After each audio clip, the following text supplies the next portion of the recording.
This video will cover joints. We'll start off with going through the different types of joints and then focus on the synovial joints for the last part. The purpose of joints is typically to create movement, but not all joints do that. So there's a spectrum of mobility for the different types of joints. And we'll start off there.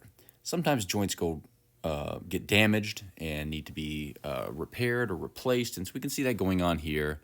We've got ourselves a fancy new hip over here. And we'll cover joint replacements at the end of this talk. But these have improved dramatically over the years and have a much longer, not shelf life, body life, let's say, than they did a few decades ago. So anywhere where two bones meet up is a joint. Just that simple. And the study of joints is called arthrology, arthro meaning joint there. Now, of course, the purpose of joints is to create movement, but the actual study of the movement of the body, that's kinesiology. So these are related, not quite the same thing. We're going to stick to joints here. I believe there's a whole other class on just kinesiology alone. The names of joints make a heck of a lot of sense if you know the names of the bones. For example, in the arm here, we have the humerus bone. That's going to make a joint with the radius and ulna. So we have the humeroradial joint and humero-ulnar joint right here.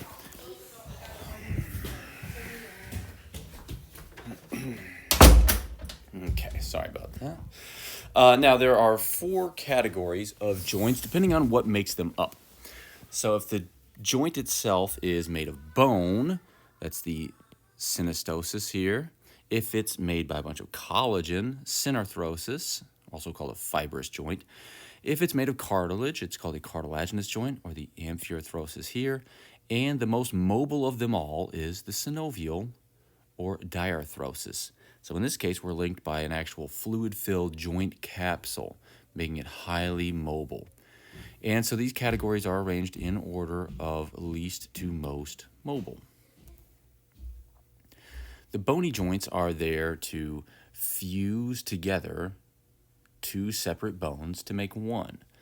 And this happens in different parts of our lives. The synostosis here starts off as some other type of joint, fibrous or cartilaginous, and then through ossification, it turns into bone. And the first places where that's going to happen, of course, is the skull. Right? The skull is made of separate bones, and these will fuse over time to create that single cranium there. And some of these joints will be completely invisible because they fuse together so well, forming that bony joint. Others remain fibrous,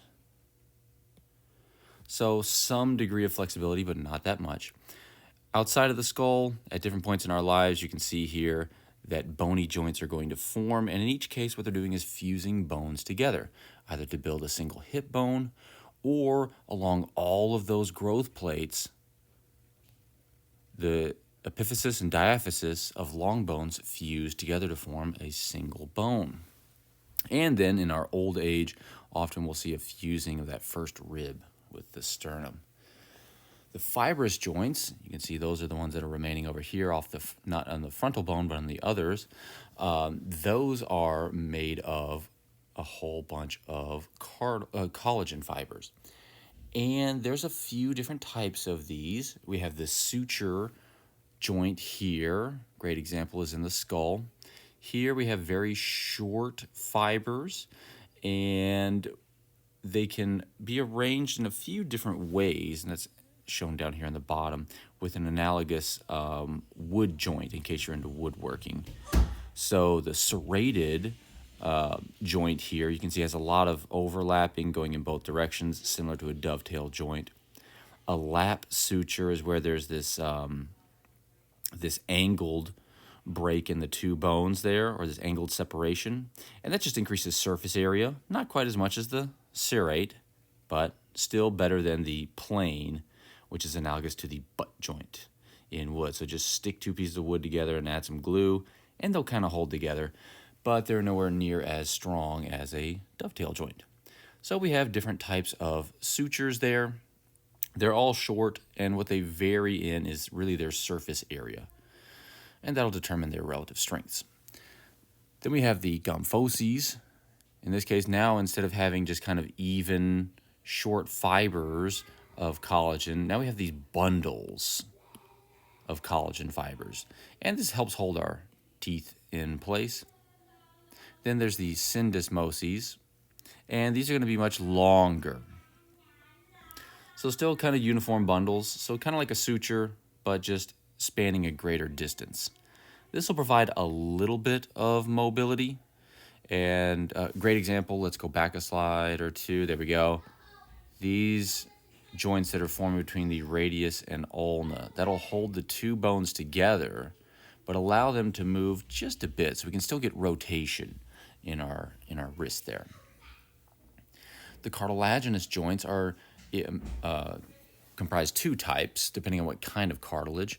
The soft hyaline cartilage is the synchondrosis, and symphysis would be the harder fibrocartilage. Now, the synchondroses are, in some cases, temporary. Some of these will develop into synovial joints, as you can see down at the bottom. And as we've already seen, some of them are going to turn into those bony joints. For example, that epiphyseal plate that turns into an epiphyseal line. The epiphyseal plate is a cartilaginous joint, but the epiphyseal line is a bony joint.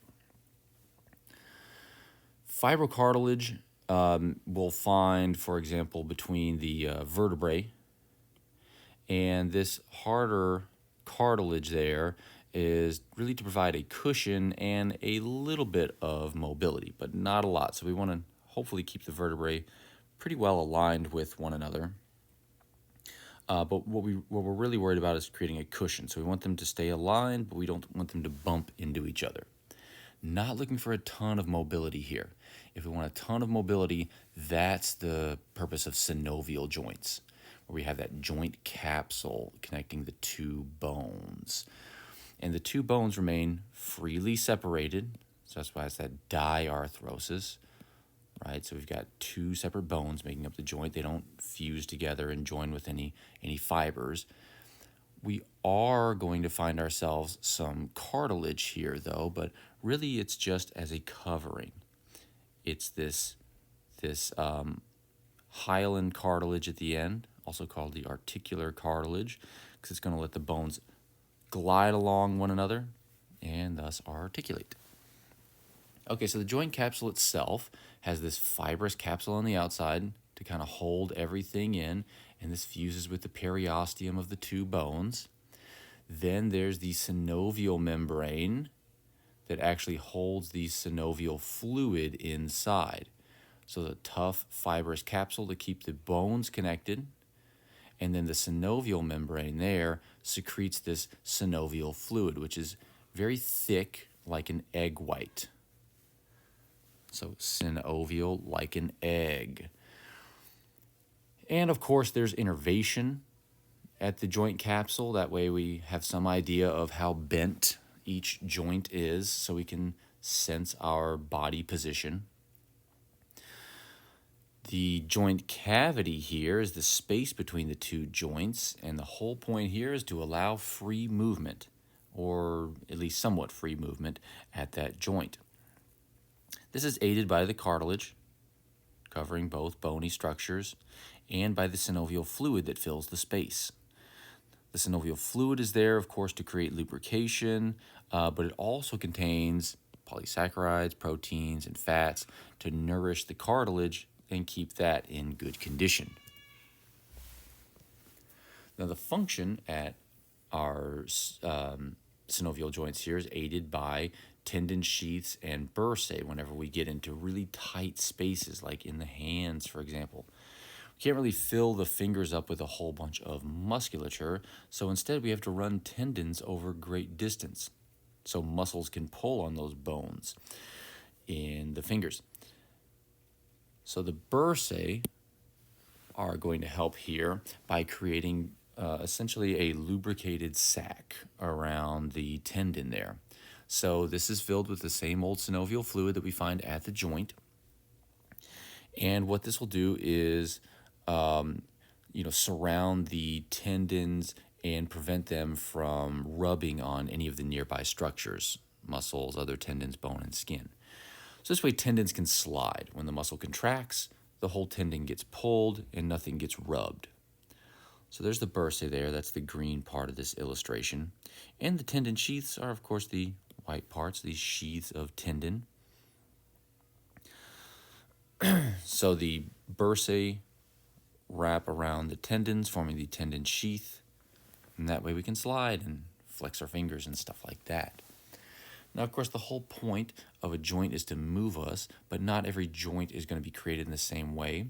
What we have to understand is that all these joints act like levers. And so we're pulling on some bone. That's going to be our lever here. And the joint forms at the fulcrum. So there's the fixed point where we're going to rotate. The effort arm would be where we're applying a force here. In this case, this would be the attachment of a tendon. So the effort arm would be where the tendon attaches. This is where the muscle is doing work, applying force to the bone. And then there's the resistance arm, and that's where we have some sort of load or there's some other part of the body that we are moving by applying that effort with the muscle. So the fulcrum, again, is the joint. The effort arm here is the place where the tendon attaches and muscles will contract to apply force. And then the other part of the bone will be the resistance arm. Depending on the arrangement of the effort arm and the resistance arm, that'll create different kinds of levers. So some levers are created to increase the force output. For example, shown up here. So if we have a much shorter force arm than the effort arm, we don't have to apply as much force to move this other side, but we have to move at a greater distance.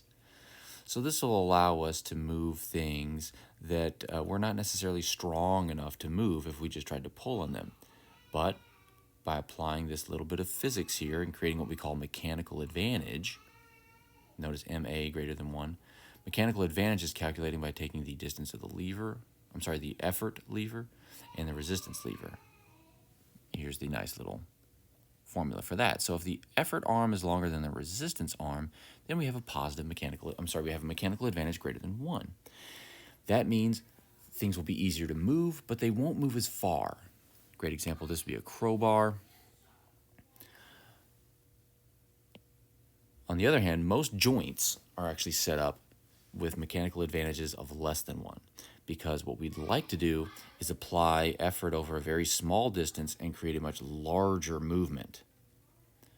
Great example here would be the rowboat paddle. So we're pulling on this shorter arm here, but there's a giant oar sticking out into the water, which will move a greater distance, but it's going to require more strength or more effort to move it.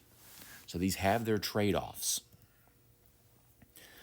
Putting them with slightly more anatomical pictures, here you go. Most of our joints are going to have those less than 1 mechanical advantages. As we can see here, if we're talking about the biceps attaching onto the forearm here, we have a very short effort arm and a much longer resistance arm. That means we'll get a whole lot more movement of the hand than we have of the biceps, but the biceps have to be quite strong to move heavier loads. On the other hand, there are some joints that actually have a longer effort arm than the resistance arm. So this digastric muscle here is much smaller than the masseter, and to overcome that, it needs a joint with higher mechanical advantage. This means it's going to have to move more, but it is able to move against the much stronger force of the masseter. All right, so depending on the arrangement, we can create 3 different classes of levers. So the first class lever is where we have the fulcrum in between the effort and resistance arms. For example, the skull. So we have musculature on the back of our neck, and that's going to create the effort arm. The fulcrum is, of course, the neck there, right? That atlanto-occipital joint. And then the resistance would be your face, the front of the skull there. So the fulcrum is between the two. In this case, depending on where the fulcrum is, we could either have a mechanical advantage of greater than 1 if it's closer to the resistance, or less than 1 if it's closer to the effort. It totally depends.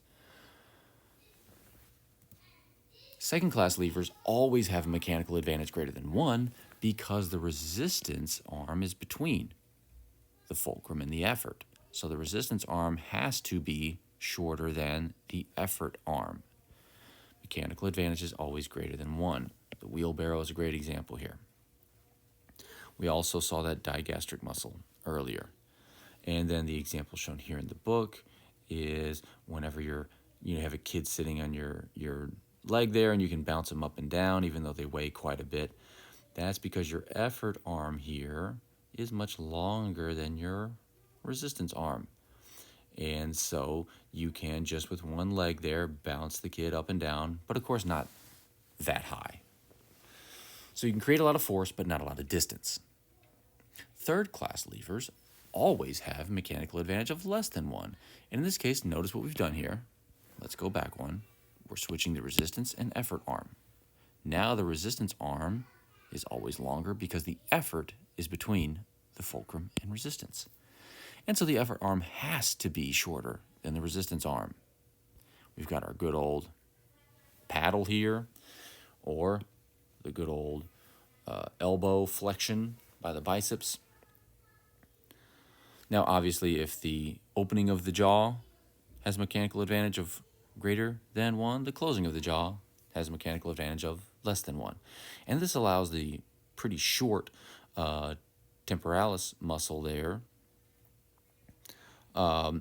to still close the jaw, to create a lot of movement, but it has to be kind of big and strong in order to do that. Now, how much we can move at a joint, well, depends, of course. Depends on the joint. And so we call this the range of motion, and this depends, of course, on what are the bones shaped like. You know, in many cases, we have these unique shapes that limit our range of motion. So, for example, when we're extending the arm out here, the elbow actually just stops the arm from extending any further. So there can be bony limitations. Of course, there's also limitations of strength and tautness in those ligaments and joint capsules. So people who have slightly longer ligaments, some people call them double jointed. Of course, they're not. It's just a very lax ligament, so their joints can stretch further than other folks. And then, of course, depending on types of muscle tone and whatnot, this can determine range of motion and flexibility at joints. Different joints are going to have different numbers of axes of rotation or degrees of freedom. And a degree of freedom is just a plane of movement. That's it. So if you have 1 degree of freedom, that's monaxial, you can bend in really only one direction. Great example would be your fingers. They can bend, they can extend, but there's no side to side. There's no rotation. There are biaxial joints. So this would be the finger joint where we're joining into the hand. Here we can wag our finger, our whole finger left and right, and we can indeed flex and extend. Okay, so 2 degrees of freedom. 3 degrees of freedom we're going to find in those ball and socket joints, like in the shoulder and the hips. Shoulder here, you can see the 1, 2, 3 degrees of freedom. Not only can they move forward and backward and side to side, but they can also rotate. There's our 3rd degree of freedom. So we've got ourselves 6 different synovial joint types, depending on their structure and number of degrees of freedom. Okay, so ball and socket joints here are multiaxial. That is, they have 3 degrees of freedom. Here we've got a nice little hemispherical head that sits within this cup-like depression. Shoulders and hip joints are where we find our 3 degrees of freedom. Moving on down, we've now got 2 degrees of freedom here, and that's in the condyloid joints. Here it's like a ball and socket, but notice what it's done. It's not a sphere anymore. Now it's elongated. So it's a little more ellipsoid, and that limits its ability to rotate. Notice we can bend in one direction, the other, side to side, but we cannot rotate. None of that. No rotation here. The atlanto-occipital joint is a good example of this, or those joints that put the finger under the hand, metacarpophalangeal joints. Again, 2 degrees of freedom, but you can't really rotate your finger around, and that's because of the ellipsoid shape. Then we have the gliding joints, which again are biaxial, but these have a more limited range of motion. In this case, yeah, they're rounded, but the surface is flat. So we can glide in these 2 directions, but there'll be no rotation. And the vertebrae are excellent examples of this. These are basically flat discs with some flat cartilage in there. That's also going to, of course, limit the range of motion. Oh my goodness, they're giving. That's not a synovial joint. It's back here. I'm a moron. So this plain joint here allows a little bit of movement there in the back. Again, extremely limited range of motion between the vertebrae at those cartilaginous joints. Okay, the saddle joint looks like a saddle. Look at that. It's a saddle. Here, again, 2 ranges of motion, so we're not going to be spinning around here. No. We'll be rotating in these 2 degrees of freedom. The hinge joint looks just like a hinge. Look at that. Great example here would be the elbow. 1 degree of freedom now. Now we've entered our 1 degree of freedom zone. So all we can do is just rotate on a hinge, just like a door. That's it. Pivot joints, single degree of freedom. In this case, we can rotate. That's about it. This radio-ulnar joint here, right? Great example of that. We can rotate those 2 bones. And there we've had our 6 joints. Okay, now the movement that takes place at joints gets different names. So we'll go through all the different terms we got to put under our caps. So there's flexion. Flexion decreases the angle of a joint, and extension increases the angle at a joint. Right? So, for example, elbow, very simple. When we flex it, notice we're decreasing the angle there, and extension will increase it. Same thing at the wrist. Here when we flex, we're creating that smaller angle here. We'll call it about 90 degrees. Extension takes it back to 180 degrees. And then we can actually hyperextend where we go beyond 180 degrees. Same thing can happen over here in the elbow. Here we've flexed. Here we've hyperextended. Then we've got abduction and adduction. And this is all about movement relative to the midline. When we abduct, we're moving away from the midline. When we adduct, we move back toward the midline. That's what's going on here. If we cross the midline, that is hyperabduction or hyperadduction, depending on which direction we're going. So if we continue to raise our hands up and then bring them over across midline, let's go ahead and do that. Here's our happy little hands. Now we are hyperabducted. And if we continued all the way across here, we'd be hyperadducted. Elevation and depression are exactly what they sound like. You elevate something, you lift it up, right? Lifting up vertically in that frontal plane. And depression, you're lowering it. Just that simple. Protraction and retraction are all about moving in the horizontal plane. Protraction moving us forward, retraction moving us backward. So notice lots of different movements are possible. The shoulders. And there's just a silly example of protraction and retraction of the hip. Circumduction here is a circular motion here. So we have one end of the appendage fixed, and this is possible with our ball and socket joints here. And the other end just kind of whoop, whoop, whoop, rotates around. And that circumduction really is nothing more than the movements that we've already talked about. Flexion, abduction, extension, adduction, just in that sequence. And that'll create that circular motion. Rotation is either medial, that is toward the midline, also called internal rotation. This is possible with those ball and socket joints here, of course.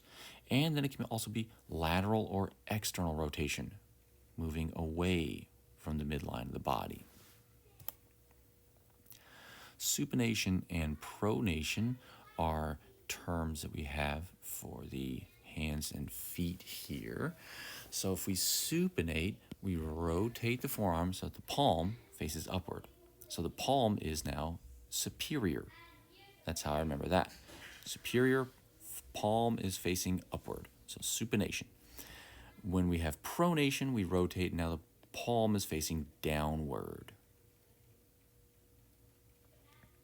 Supination and pronation is also possible for the foot, but what this requires is a series of other movements that we'll talk about in just a little bit. So we've got plantar flexion, as you can see over here, and then there's inversion and adduction of the foot, bringing it toward the midline. The pronation of the foot requires dorsiflexion. Notice the toes are coming up, not down, and we're everting the foot, rotating the toes outward, and abducting, turning away from the midline. Okay, so in the head and trunk, we've got a number of possible movements. We've, of course, got flexion, extension, hyperextension is possible, as you can see. The flexion can also be lateral, so bending from side to side, and we can have rotation of the head. Heck, we can even rotate the trunk. So lots of movements possible there.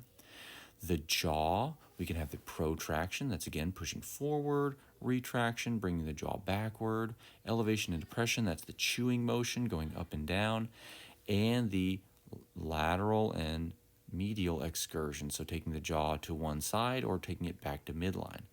And of course, lateral excursion can occur both to the left and the right there if we need to grind on any food. Movements in the hands and digits have their own set of terms here. Radial flexion means we're flexing toward the radius. Ulnar flexion means we're flexing toward the ulna here, so think about the bones.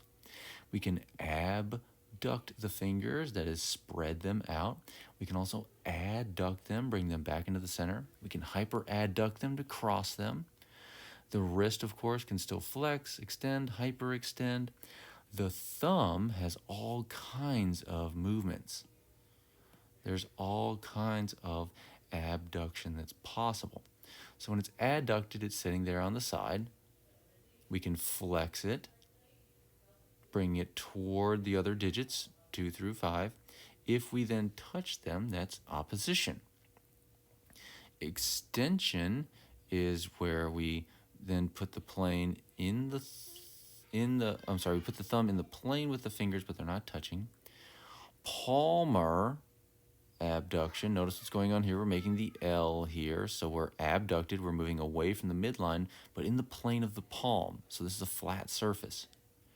Radial abduction, again, we're moving our thumb out, but now look what we're doing. We're now perpendicular to that palmar abduction. And this is to let our thumbs move around and allow us to grasp objects and give our hand a whole lot of flexibility in terms of what kinds of shapes it forms. The foot movements, we've got a few terms here. The dorsiflexion, raising the toes. Eversion, making the sole face laterally. And abduction, rotating the toes away from the midline. When you put all those together, you've got yourself pronation, as already discussed. Plantar flexion, we're going to point the toes downward, and the inversion, we now turn so the sole is facing toward the midline, and adduction, we rotate the toes inward. Put all that together, you've got supination. Problems of the joints can be congenital or acquired through traumatic injury. Arthritis is a general term for pain and inflammation of the joint, It could be an autoimmune disorder like rheumatoid arthritis that we see here. And in this case, our immune system attacks the synovial membrane or something in the synovial fluid, and this degrades the joint, leading to ossification, where now instead of being a synovial joint with a whole lot of flexibility, we form these kind of fused bony joints here. If it's autoimmune, generally it's symmetric, where we see both sides of the body affected. Not necessarily all the body, but both sides, for example, in the hands, are affected, generally about the same. This comes and goes, so it is possible for remission to occur. And the way this is controlled is by really controlling the immune function. So steroids can suppress immune function, and anti-inflammatories can also help with the inflammation.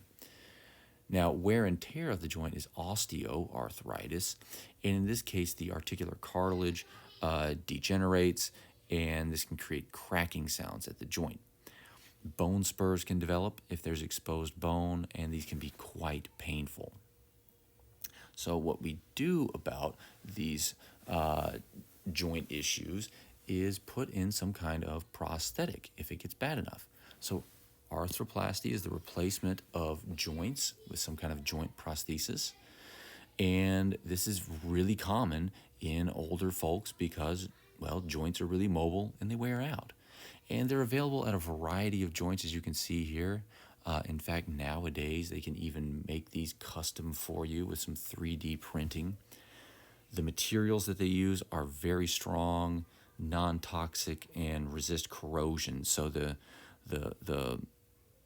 shelf life is much better than it used to be, right? As you can see here, 90% of them are lasting for 10 years, 75% are lasting for 20 years, and given that this is a problem in the elderly, that's a really good shelf life. Now, when these are attached, what they'll typically use are porous screws.